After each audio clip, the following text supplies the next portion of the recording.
The 10 best restaurants in Charlotte to check out right now. In a city that's now full of great places to eat, the best restaurants in Charlotte stand out above the rest.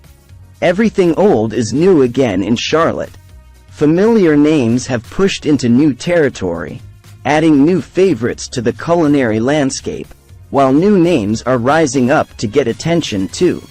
North Carolina's largest city, which sprawls from Lake Norman down to the South Carolina border, can be a hard city for outsiders and newcomers to get their arms around. Really, it's a city of neighborhoods, with a lot of once overlooked areas, like West Charlotte, finally challenging the busy uptown as the place to find everything from regional classics to modern global trends. Number 10. 300 East. This charming house-turned-restaurant has been serving Charlotte residents for over 30 years and doesn't seem to be slowing down anytime soon. Inside, there's a cozy ambiance that's nothing short of warm and inviting, or grab a seat on the restaurant's charming little patio flanked by shade trees and order a Matilda Wong. Number 9. Good Food on Montford. A semi-finalist for the James Beard Best New Restaurant in America Award.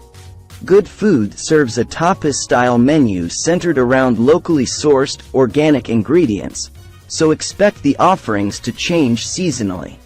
The restaurant is small and cozy, with exposed brick walls, soft lighting which provides a warm golden glow, and simple yet elegant decor.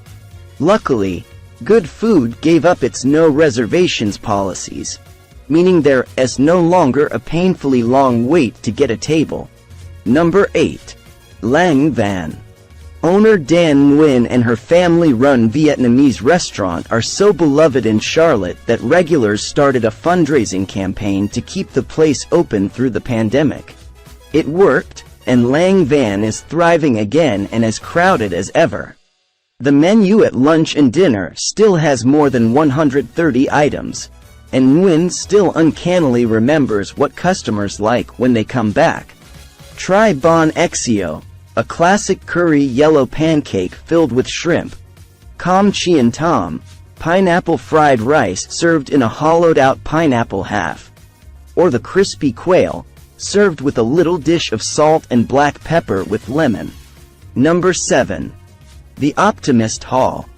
24 vendors in the city's first food hall include offerings from several of the region's favorite chefs, like Charlotte's own The Dumpling Lady and fried chicken spilling out from a fluffy bun at Charleston's Boxcar Betty's. A space brightened by big windows inside and a large patio outside creates a vibe that's more of a destination than just a simple food court. And the place is worth the trip alone for Badawala, a creation of Asheville's Marwan Irani that offers Indian street food like vada pav and kale pakoras. Number 6. Supperland. Described as a southern steakhouse meets potluck, Supperland covers a lot of ground, from a spatchcocked branzino to a bone marrow broccoli, to a service of caviar that's sustainably farmed in North Carolina.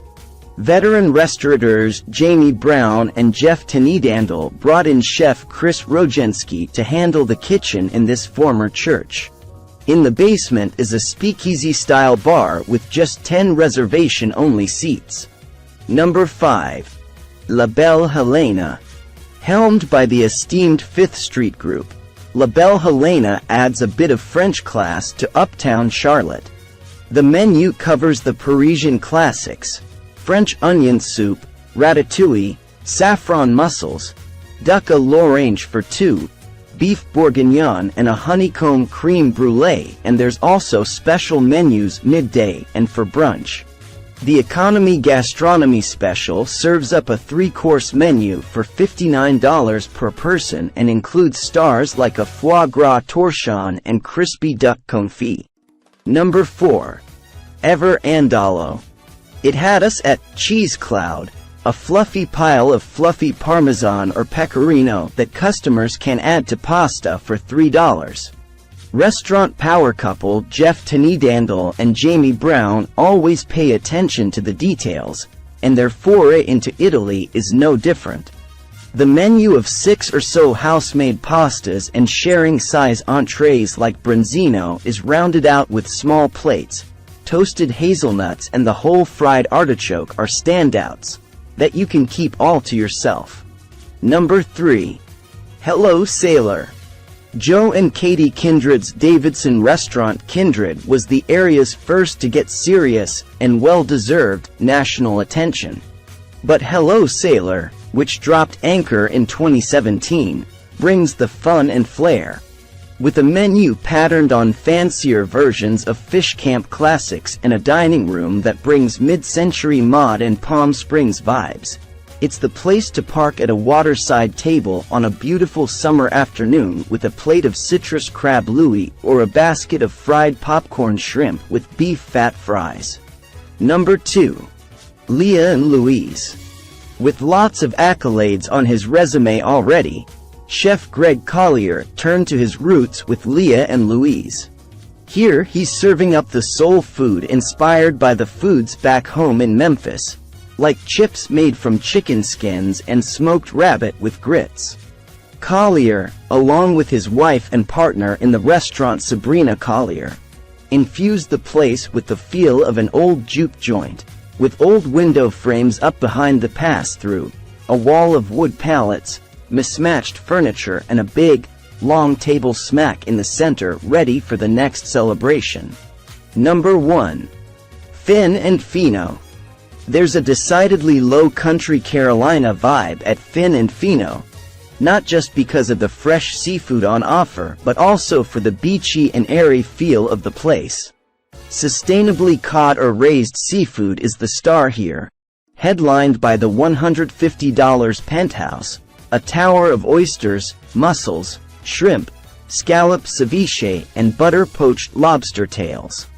There are plenty of non-seafood items here too, like the duck breast and wagyu flatiron, but the truly adventurous eaters should opt for the treatment, a $65 Chef's Choice sampler that includes a $5 donation to charity. Thank you for joining us on this culinary adventure. If you enjoyed this video, don't forget to like, subscribe, and hit the notification bell for more exciting content. Until next time, happy dining!